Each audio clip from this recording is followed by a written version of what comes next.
got will, got fight, got pride, got reason. If you wanna go eat, then you know I'm gon' feed 'em. If you're coming for me, hope you're ready for a demon.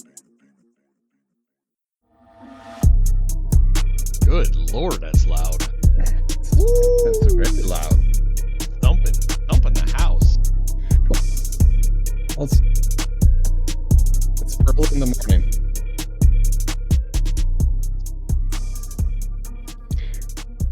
Hey, welcome to another edition of Brothers Two Brothers Talking Notre Dame football. Not beer. A little coffee in the morning. Clutch, how you doing? Good. Now I'm hot, aren't I? I think my mic was down earlier. Check. There we go. It's a little better. You're quiet. I'm what? I'm loud. That sounds great right there. All right. Sounds awesome. Being loud now. I'm coming to you from the news desk. Yeah, you got some plays drawn up in the background there.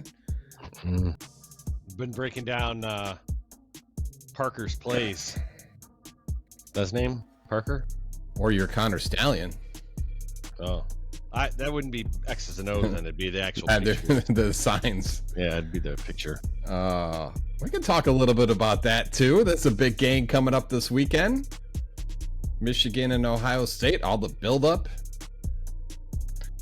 between these wacky programs, Ryan Day and Jim Harbaugh and Connor Stallion. I keep seeing, the funny thing is, let me kill this music. But the funny thing is that I keep seeing people will find games. Like I think the new one that I just saw on X was a recording from the Michigan State Michigan game from last year, and Connor Stallion on the sideline. Now it must have been the game camera, and so they had an arrow pointing at him, and how he was working the sideline.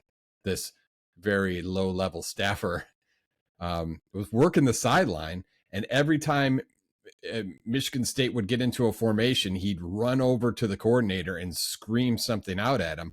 Or from what people were saying is he was actually screaming to players, which is illegal to do because he's not an actual coach. He's screaming the plays to the players on the field, so they know what's coming. So now, big game. What do you think about that game? We're Notre Dame fans, so this week to me means nothing. I know all the build up, everything. It's Michigan, Ohio State, but I don't know. It makes me want to puke every year. Yeah, well, like this year's, it's bittersweet for us because we should have beat Ohio State, and then Michigan is riding this. They're like almost riding two waves. They got the wave of being undefeated this year and having a pretty solid team. Although I don't think they've been tested really too much. Penn State might have been the best test. And they got this whole thing with the Big Ten up their ass because of breaking this rule of stealing plays. I think one thing I'd like to see though is I don't know. There are years where Michigan, we always hate Michigan, but there are years that I really don't like Michigan more, and this is one of those years. I don't like their quarterback. He's the cockiest motherfucker that I've seen out there besides Caleb Williams. And I can't even believe they were talking to him about being Heisman hopeful because I don't see anything great about him, just other than he's on an undefeated team. But, that should make it a great player.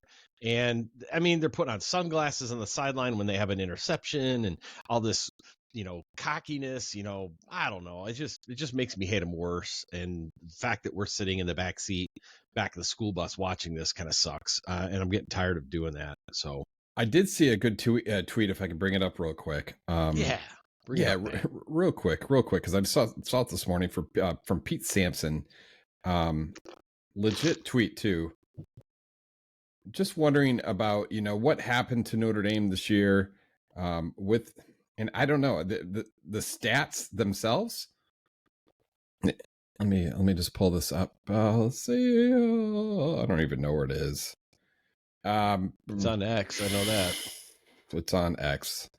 It's on X. It's on X. Gonna give it to you. It's probably not going to come up to.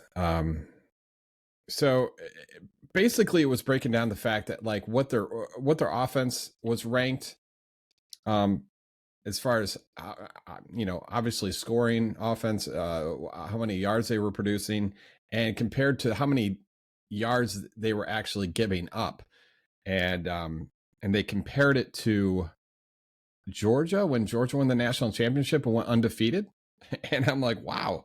I mean, yeah, it says a lot about what happened at the beginning of the year and when we played soft teams and how we scored and how we played defense. But our defense has been pretty solid, I think, throughout the entire year, even against the tough opponents, knowing the fact that they were on the field a lot of the times because Notre Dame had stalled out on offense a lot.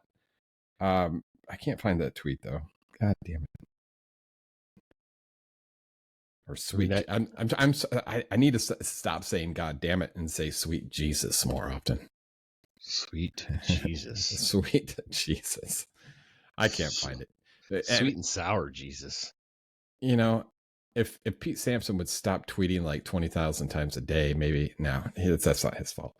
I should have saved it. I didn't. Anyways, but it was something to that line of the fact that like their offense is ranked very high. Their defense is ranked very high. And they've actually, I think they've averaged more than 37 points a game. I could be wrong about that, but I think it's up there this entire season that they've scored about 37 points per game. And that's the most in probably, 50, 60 years, I think they said it since like the 1960s. So you know what? Say what you want about this Notre Dame team. With all the problems that they did have in offense, I think their defense obviously was the glue that held this team together, but their offense really wasn't terrible. It was terrible in moments against great teams. And again, it's that Notre Dame that wants to get over that hill and beat those elite teams like the Ohio States. And we should have beat Clemson and Louisville. There was just, I don't know, those are big letdowns. And in Ohio State, we should have won that game. We should be undefeated right now. We really should. And it's kind of sad to know that we're going to go and play a pretty crappy bowl game come December, probably 31st or 30th or whatever it is going to be. Yeah, and I saw a tweet, somebody saying that the lineup right now was looking like Notre Dame, Maryland, and somebody said they can't play Maryland in the bowl game, which I don't understand why. So they're off the whole LSU kick. That Notre Dame's going to play LSU. I hope. We would get our ass kicked because their quarterback is just ridiculous. So and I don't think Notre Dame's defense is ready for that, even though their defense is pretty damn good. But jumping back to the whole Michigan, Ohio State. Go ahead. I'm sorry. Do you have more thing to add? No, I was just going to say too that I'm sitting here. Being Debbie Downer, listening to you about this, and I'm like, why have we gone through so many years of coaches that get right to that level, undefeated seasons, seasons that are one loss, and we just don't have that team that crests over and can be that powerhouse that people fear again. I think people more fear about they more fear or get excited about the Notre Dame nostalgia than what the team is currently. Another team, similar team walks into Alabama and they're nervous they're going to get crushed. They come into Notre Dame and they're like nervous that they're not going to have enough battery in their camera to take enough pictures with Touchdown Jesus and the Grotto and the Notre Dame, stadium. It's like it's not the same, and I don't know how. I'm not part of the program, so I don't know how they get over that hump. But it sucks being a fan. Maybe it's going to take a couple of years. I don't know. I just everyone makes that point where they're like, hey, look, second year head coach Lou Holtz. He lost so many amount of games, or Dan Vine, or Newt Rockney, or whatever it is. They'll throw out a coach out there and say his second year, and this is what he did, and then on his third year, he won a national championship. Well, times are different. The times are way different. And next year starts a 12-team playoff that could help Notre Dame. It could hurt Notre Dame. I don't know. I know that they have to be up in that top 10 even with 2 losses, to make that field. And so it gives them a little breathing room, I think, this playoff, knowing that like they can probably get away with losing 2 and still possibly make the playoffs. It's solid. If they lose 1 game, I think they got a playoff spot easily. But yeah, losing 2, I think they still are kind of in it, and that is way different from this year, where it's you get 2 losses and you're done, and now you're talking New Year's 6 bowl, and you lose the 3rd like we have, and you're completely out of it. I don't know. There might be even 3-loss teams, because you look at a team like LSU and what they're doing right now in this point of the season, and they've lost 4 games, I think 3 or 4 games, and they're a playoff team. Is this? I forget. Is this still a 4-team playoff this year, or where does it? Doesn't it move up? Still 4, so it goes to 12 next year. 12. Okay.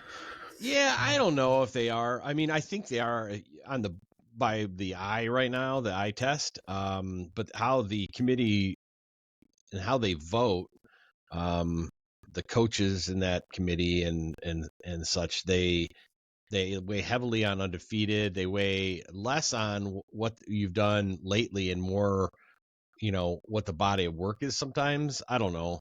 No, what I mean by that is that, Alabama could lose again and maybe still make the playoff, or Georgia could lose. And in the back in the day, if you lost this late in the season, you were done. Yeah. It was too late in the season. Notre Dame lost the national championship one year because of that, because they lost to Boston College at the end of the year. So that doesn't happen anymore. That typically doesn't happen anymore because, it's Alabama. Now, if you're TCU and you lose at the end of the year, you're done and over with. So there's a big difference in the and how they perceive all these teams and what they're doing. So I don't know. It's going to be a tougher road to the national championship with 12 teams in a playoff format. It's going to be fun to watch, but it's going to be there's going to be a lot of heart attack moments for fans out there, because you're going to have to win a lot of games, especially if you're the 12th team or whatever. If you're ranked pretty low and getting up there, it's going to have to win a few games to get to the national championship. Florida State lost their quarterback this last weekend, so ugly. That was. Ugh. I did not see it myself in the aircast, so I assumed he broke something in his leg. But oh gosh, he's out. So Florida State's going to play Louisville for the ACC championship, and that's odd that I don't think Louisville's ever made it, which is weird because you think Lamar Jackson would have won it, would have been in that championship that year he was playing there, but. Yeah, I don't know. And then Ole Miss is really good. You can't say Clemson is this year. Missouri, if you've seen Missouri play, they've got a running back that I think he's a running back. Dude, it goes like quick. So there's a lot of the bowl season is actually going to be really interesting this year to see how everybody pans out at the end when the dust all settles after the bowls and after the playoffs. So. Well, next year will definitely be exciting. We're almost halfway through this podcast, and we haven't even talked about, Notre Dame and what they did last weekend. They played Wake Forest in their final home game of the year, Senior Day, and they won 45-7 pretty convincingly. Somebody was big time Debbie Downer saying that something bad was going to happen. Yes, you were. Yeah, we were trying to talk you off the ledge there. But it didn't. Now, this is obviously Sam Hartman's former team. He had a lot of players that he knew on that team. Did he play well? Yeah, he did better than he had in the previous games, especially against Clemson. He was 21 for 29, 277 yards and 4 TDs, no interceptions. And it looks like they might have found a play action that actually works and helps them out a little bit. They ran that play a few times. One guy pointed out one of our friends, Wayne, pointed out from a tweet about Steve Agnelli, Angeli, peanut butter and jelly. Good Lord. I was like, who's that guy? Agnelli. I am the worst pronouncer of names ever. Agnelli. Peanut butter and Agnelli. Agnelli. Yeah. Hey. No, but he was terrific. So he led, and obviously in in garbage time, he ran the team down to the red zone and at the line called an audible, and on a play action, nice little pass to Jordan Faison for a touchdown over the shoulder too, right? But right in the bucket. I mean, that I went right know. in the bucket. I'd like to see, I want to see more of him in the Stanford game, maybe in the bowl game. I don't know what's going to happen. That's going to be a good question. Does Sam Hartman play in a bowl game? He's obviously done. He's probably going to start gearing up for the NFL. Does he play in a bowl game and risk injury? I think he probably does because he loves Notre Dame so much. The fact that he's going to go out there and play. Risk injury to what? Yeah. Fish next year? What? He's going to try to make a team. No one in their right mind would pick him up. Any quarterback that consistently throws off his back foot, like he's shooting a fadeaway 3 from the corner of the court, should be drafted in the NFL at all. We'll see what happens. I know that I listened to the radio broadcast, and it's funny that you say back of the foot because every single time Sam Hartman was throwing off his back foot, Ryan Harris would make a point of mentioning it. Off his back foot. So it's just, it's a terrible looking play. I mean, so many things can go wrong when you're throwing off your back foot, but maybe right. I'm not a coach. I'm not a coach. Clutch looks like you're a coach of the play in the background, but I am not. Yeah, I'm not a coach. So I wouldn't know. I believe that you think Audric Estime plays in a bowl game. I don't know. So there's a couple tweets I want to talk about that I shared with you guys. One of them is that rumor has it that Audric Estime is predicted to make more money, could make more money next year as an NIL running back than an NFL running back. Does that mean that he stays with Notre Dame, or does he go to another team that's offering more money in the NIL? I mean, Notre Dame paints itself as this team who has a different style with NIL, and I don't know what that involves. They do make money, obviously. We've heard of contracts with Sam Hartman and Beats headphones, and I don't know. I is there more money out there? I know there is. There's tons of money out there. I mean, teams are paying a crap load of money to players to come to their team to play 1 year before going to the NFL. Why do you think Sam Hartman came back? Yeah, I don't think I don't know. If it was me, I would just stay where I'm at. If you think you're going to make more money than the NFL at the place you're at that you've already played at, why?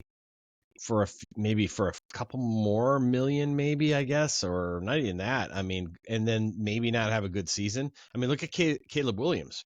How much crap did he sign up with over the offseason? Dr. Pepper, Wendy's?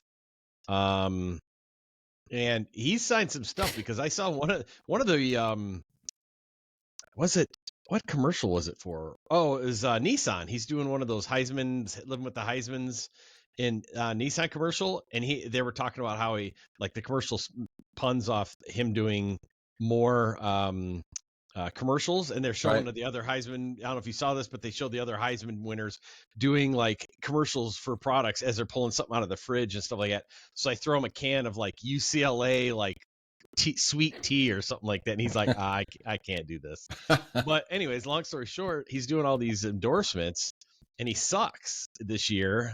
I don't know. I don't know how that works on your NIL contract. Did they kind of say, okay, we're done now because you aren't doing good this year? I mean, he'll still get drafted high, but I don't know. If I was Estime, I'd stay where I'm at, where I'm rocking it. So, well, Audric had 115 yards this past week.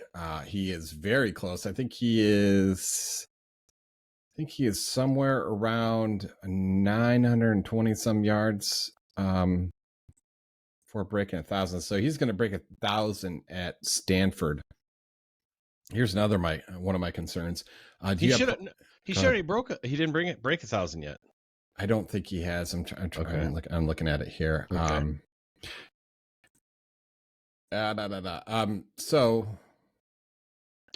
Let me throw the stat here. This is what I was trying to find. Steve Angeli. No, he has 1,100 yards. My bad. He has 1,100 yards. Yeah. He has a chance to go over 1,200 yards this weekend. It's pretty impressive. I think he's way down the list though on yards I don't know if that's stat. It might have been a different stat. But anyways, let me read this one off to you. Yeah, go ahead. Cumulative 2023 stats: 19 of 24 for 272 yards, 4 touchdowns, 0 interceptions. That's Steve and Jelly.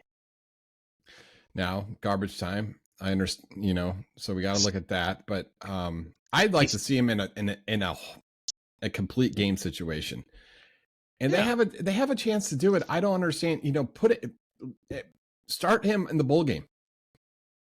I don't care. I don't care if they win or lose the bowl game. I really don't care. I mean, I'd obviously rather see him win, but again, like, why can't we see our future quarterback? Because I think he is going to be the future quarterback, regardless of who they pick up. Unless you think that Dante Moore is going to transfer from UCLA to Notre Dame. I don't think they're picking up any. There might be somebody in the transfer portal, but Angeli knows this offense.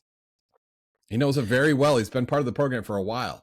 So why wouldn't you establish a quarterback within your program first and try to make him your next quarterback?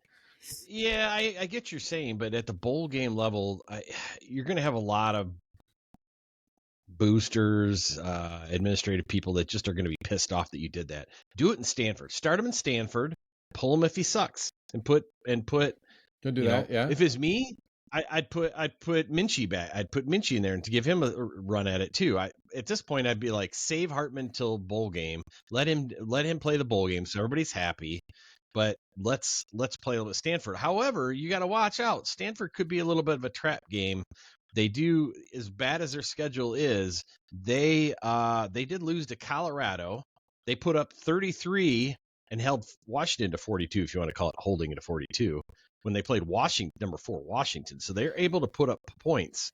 They beat Hawaii, but they also lost to Sacramento State, which I didn't even know had a football team. I thought they were a basketball team, or a basketball school. But so I don't know. I honestly just throw them in there with Stanford. I mean, if push comes to shove, let him play under duress and see if he can come back if they get down against Stanford. And if you really need to win the game, throw backfoot Larry in there to throw some fadeaway jumpers, to get him back on track.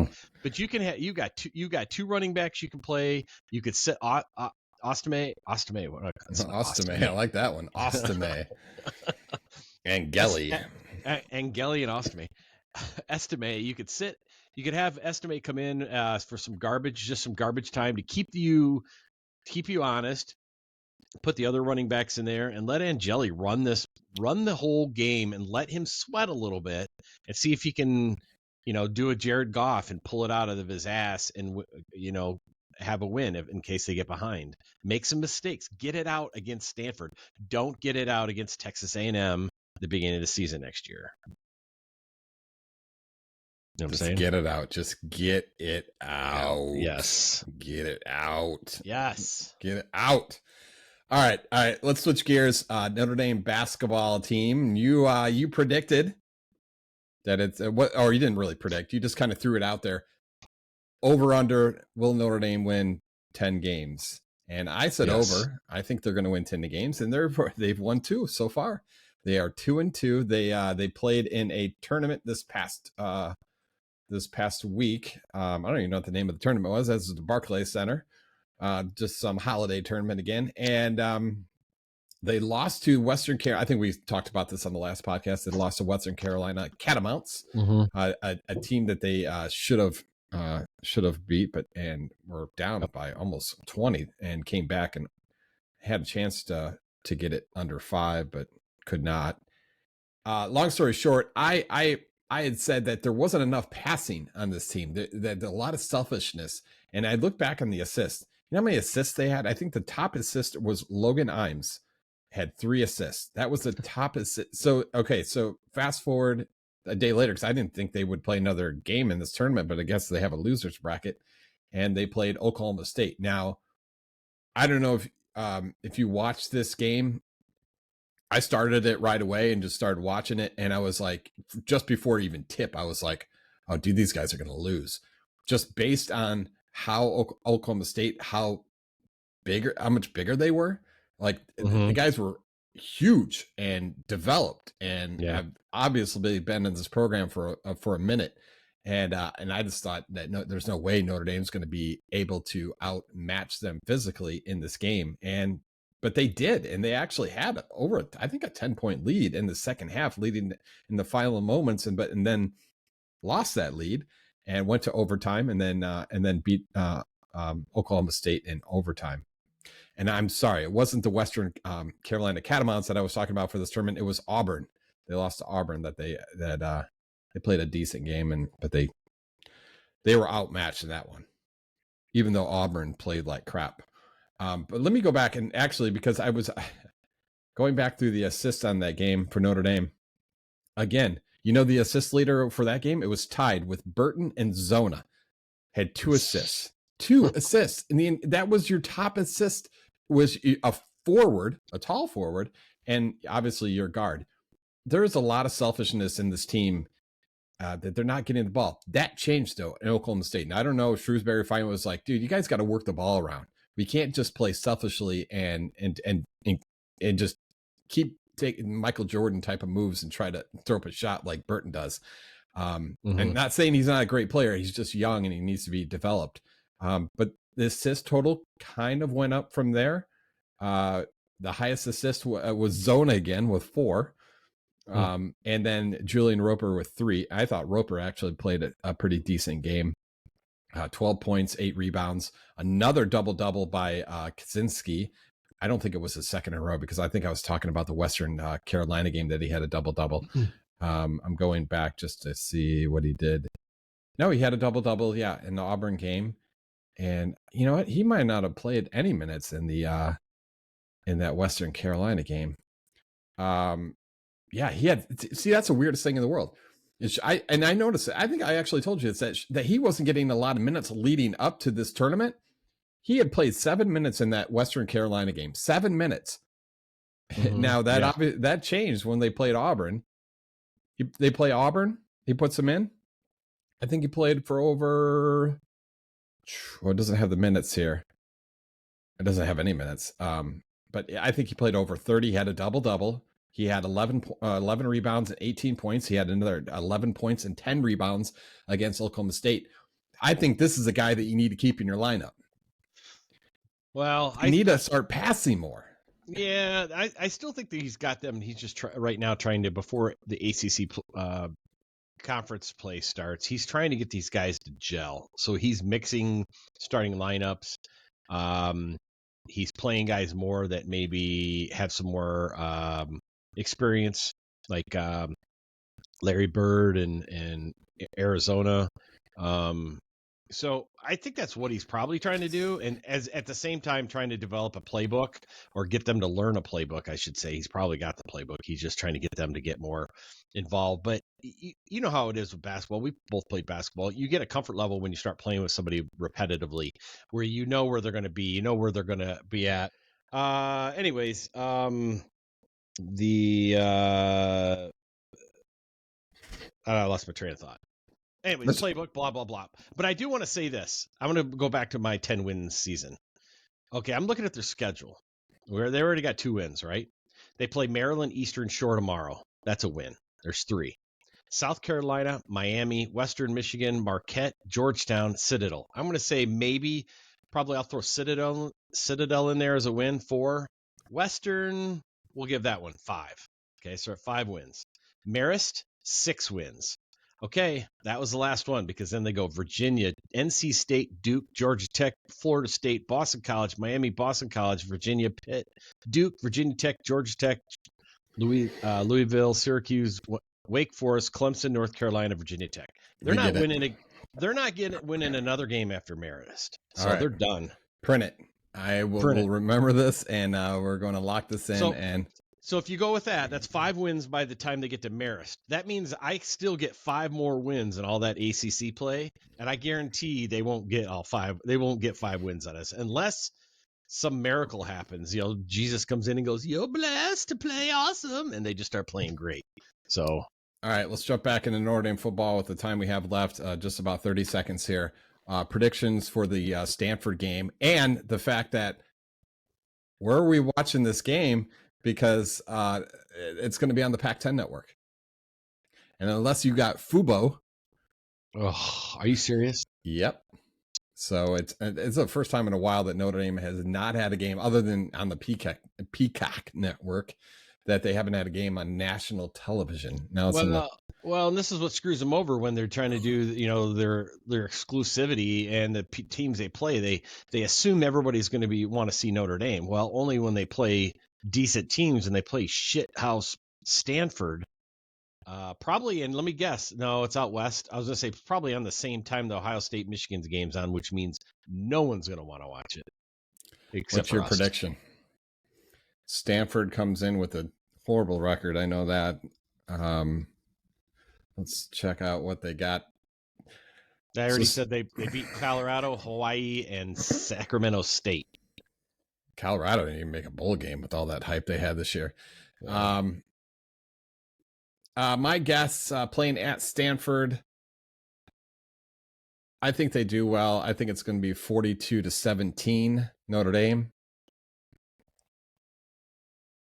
And probably could be Clutch. This could be the last Pac-10 game you see, not against two Pac-10 foes, but this could be the last time you see a game with the Pac-10. It could be dissolved by the end of this year.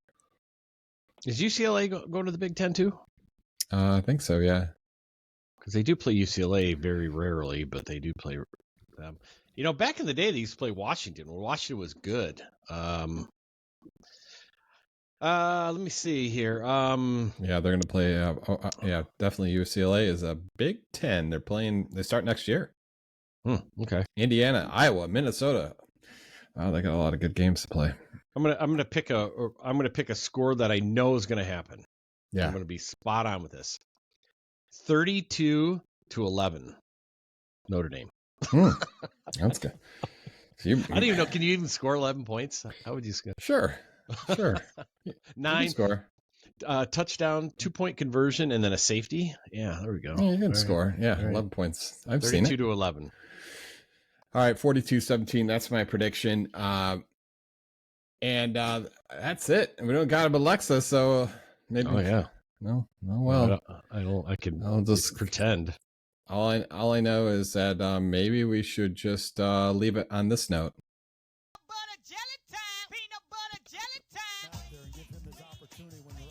Oh, look, some I got highlights from the Tennessee State game. Look at that. Oh, yeah. I thought it was just a song, but I guess it's highlights. All right, let's get out of this. Hey, I want to point out, too, if he's the garbage time, most garbage time that a quarterback has is run the ball, put a knee down.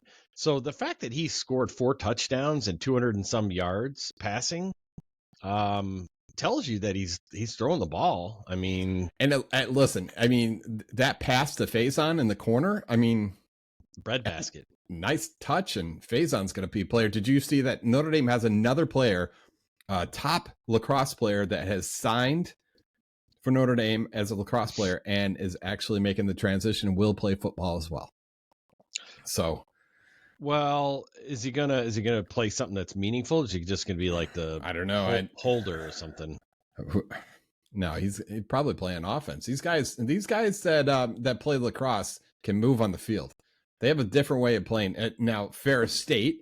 Remember, Ferris State had the #1 lacrosse player. I don't know what the Heisman Trophy of lacrosse is, but this guy had won it for Maryland and went on and he was a quarterback in high school, but only played lacrosse in college for Maryland, won a national championship, was the player of the year, and then decided he would transfer his last year of eligibility of college, decided he's going to play quarterback for Ferris State, went on to win a national championship. That was Jared Bernhardt. And he was an undrafted free agent and made the team for Atlanta, and then got hurt, and now he's done again. So long story short, it can be done. Lacrosse players do translate pretty well, and it's going to be exciting to see Faison and this other guy, whoever he is, come in and start playing football. Maybe this is something new that we'll start seeing, is that a lot of lacrosse players playing football in the college level and maybe going on to the NFL. Who knows? Well, Jim Brown played lacrosse, and look where it got him. So. Oh, I didn't know that. Really? Yeah. Oh, yeah. He was a real good lacrosse player. And do you know who? Let me bring up another thing that segues off of that. Brandon Aubrey. Do you know who Brandon Aubrey is? No. He's an NFL Brian kicker. Romberg. Yeah. That's killing it in Dallas Cowboys. Notre Dame soccer player. Never played football at Notre Dame. Wow. Yeah. So he's a looks like he's an American multi-sport athlete. He's played kicker for the Dallas Cowboys, NFL. Played professional soccer as a defender. Drafted by the Toronto FC, whatever that is, Major League Soccer. He also played for the Birmingham Stallions in the United States Football League, USFL, from 2022 to 2023 before being signed by the Cowboys. So pretty interesting that, thank you, Kelly. He was at Notre Dame from 2013 to 2016. Kelly could have took a page out of the old Lou Holtz playbook and just walked over to the soccer team to see who they had for kickers. But, that's it's good at least that Freeman. Why am I drawing a blank like you all? I've got the same name problem you've got now. At least it's pulling lacrosse players or, getting these lacrosse players interested coming over and playing because they've got the moves, the agility. Don't know if they've got the hands because they use a damn, I don't know what the stick with the basket on the end is for lacrosse, but what that's called. But maybe they've got some good hand-eye coordination catching that little hard ball. So. Well, this is the number 2 recruit in the 2024 class. His name is Matt Jeffrey, number 2. And he's coming from Connecticut. He has signed a national letter of intent to play lacrosse for Notre Dame and the national championship team, lacrosse team, by the way. Yeah. And he is going to play for the football team, and it looks like he played quarterback. I guess he's got a highlight reel. He played quarterback in Connecticut, and it looks like likely projections as a wide receiver and punt returner for Notre Dame. So must have some quickness. Lacrosse players are quick. They got to move around the field. That's the thing. They move around the field differently than football players do. So it'll be interesting to see how he translates to football. Hopefully just as well as Jordan Faison did. And that's all we got. So good luck watching the game this weekend. Wherever you watch it, if it's at a sports bar, that's great because Notre Dame is going to be on the Pac-10 network. And is that an 8 o'clock game too? Ooh, dang, I already closed the window. I don't know. Notre Dame, 7 o'clock game. 7 o'clock game on the Pac-10 network. If you got Fubo, lucky you. Catholic channel. If you got Sirius XM. Yeah, I could do that too. Nice. That was back in the day that, sometimes it was nice to just say, I listened to the Lions game, Detroit Lions game, this past weekend, while I was doing leaves out in the yard, and it was great. And what a comeback they made. And, so it's just as exciting. I think visually you don't have it, but you know what? You put that in your head as you're listening to it. So, yeah. So anyways, go Irish and have a great week, Clutch. You too. Go Irish. I can feel the blood creeping up from the heathens. Got will, got fight, got pride, got reason. If they wanna go eat, then I'm gon' feed them. If you're coming for me, hope you're ready for a demon.